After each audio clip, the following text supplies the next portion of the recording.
For over 1,000 years, there was this one single educational system, and it shaped some of the most brilliant minds in all of Western history. And then, it was just almost completely forgotten. So today, we're going to rediscover this lost art of learning. Think about names like Da Vinci, Erasmus, Bacon. These folks weren't just geniuses in one little field. No way. They were polymaths, masters of art and science and philosophy. And what's wild is that they were all products of the very same core educational method. So what on earth did they know about learning that we've since replaced? All right, let's dig in and try to uncover the secret framework that connected all these incredible thinkers. What was their shared foundation? Get this, for 15 centuries, that's from ancient Greece all the way through the Renaissance, this one system was the standard. Just imagine that, a single curriculum lasting longer than most empires. That kind of stability is pretty remarkable. So what exactly were these tools of learning? What gave this system such incredible staying power? Well, the system was called the Trivium, and its core idea was kind of revolutionary. It wasn't really about teaching subjects like history or math, not at first. It was about forging the mental tools you'd need to master any subject, a true toolkit for the mind. Okay, so it was a three-step process. First came grammar, and we're not just talking about sentence structure here. This was about the art of gathering and defining the raw facts of any subject. Then, you used logic to organize all those facts into a sound, coherent argument. And finally, rhetoric was the art of communicating that argument persuasively. You can kind of think of it as input, process, and output. Makes sense, right? So essentially, students mastered how to think before they ever moved on to specialized subjects. Things like math, music, or astronomy, which were later called the quadrivium, they only came after. You literally had to prove you could wield the tools before you could start building anything with them.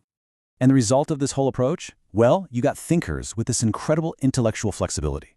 They developed what we now call metacognitive skills, the ability to think about their own thinking. They could just jump between different disciplines because they had a universal framework for understanding things.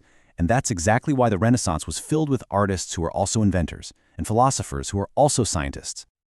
This is the big mystery, isn't it?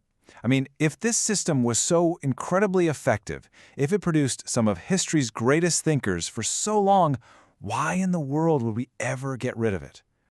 Well, the answer really lies in how the world changed and how education was basically forced to change right along with it.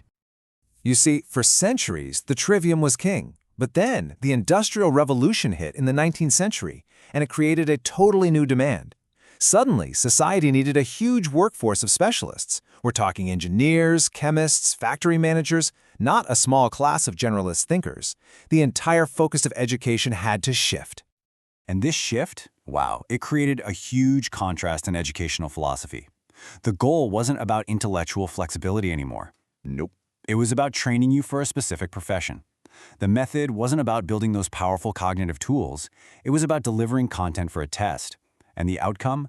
Well, we went from producing these flexible generalists to creating narrow specialists. Yeah, and this quote from the source material really hits home. It argues that our modern system, it encourages students to just memorize facts long enough to pass a test and then promptly forget them.